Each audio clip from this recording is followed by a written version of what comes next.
The Case of the Missing Manuscript. It was a rainy Tuesday evening in London. The streets were wet, the sky was dark, and the faint sound of thunder echoed in the distance. Detective Claire Harper sat in her dimly lit office, sipping a cup of Earl Grey tea. Her peaceful moment was interrupted by a loud knock at the door. "Come in," Claire said. The door creaked open, and in walked Mr. James Whitmore, a well-known author. His face was pale, and his hands were trembling. "My manuscript," he exclaimed. "It's gone."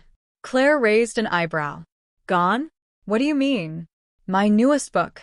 I finished it last night, but this morning it disappeared from my study. Someone must have stolen it."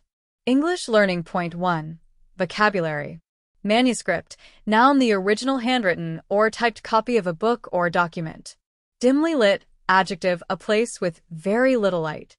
Creak, verb, a high-pitched noise made by an old door or floor when it moves. "Calm down, Mr. Whitmore," Claire said. "Let's start from the beginning. Who knew about your manuscript?" Mr. Whitmore hesitated. "Only 3 people. My assistant, Julia, my editor, Mr. Perkins, and my neighbor, Mrs. Fields. They all had access to my study."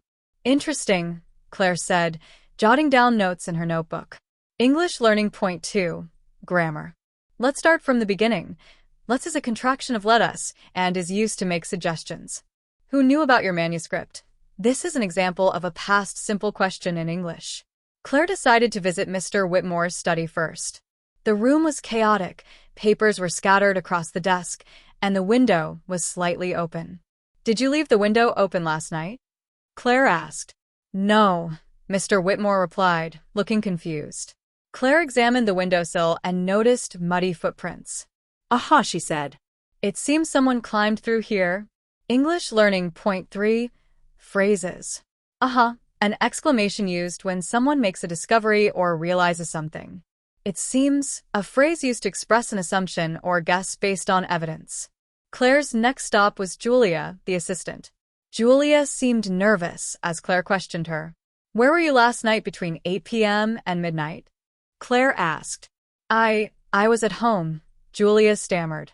"I didn't go near Mr. Whitmore's house." English Learning Point 4. Pronunciation tip. Notice how Julia says I. This stuttering shows nervousness. It's common in spoken English to repeat words when feeling anxious. After interviewing all 3 suspects, Claire pieced together the puzzle. The muddy footprints matched the size of Mrs. Fields' gardening boots. When confronted, Mrs. Fields admitted everything. "I didn't mean any harm," she said. "I only wanted to read it before anyone else." Claire shook her head. Breaking into someone's home is a crime, Mrs. Fields. English Learning Point 5. Idioms and expressions. Piece together the puzzle to solve a mystery by figuring out how all the clues fit. Didn't mean any harm, a way of saying you didn't intend to cause trouble. In the end, Mr. Whitmore got his manuscript back, and Mrs. Fields learned a valuable lesson. As for Detective Claire Harper, she returned to her tea, ready for the next mystery. Final lesson, practice questions. What does manuscript mean? Can you use the phrase, "let's start from the beginning" in a sentence? What would you say if you made a discovery?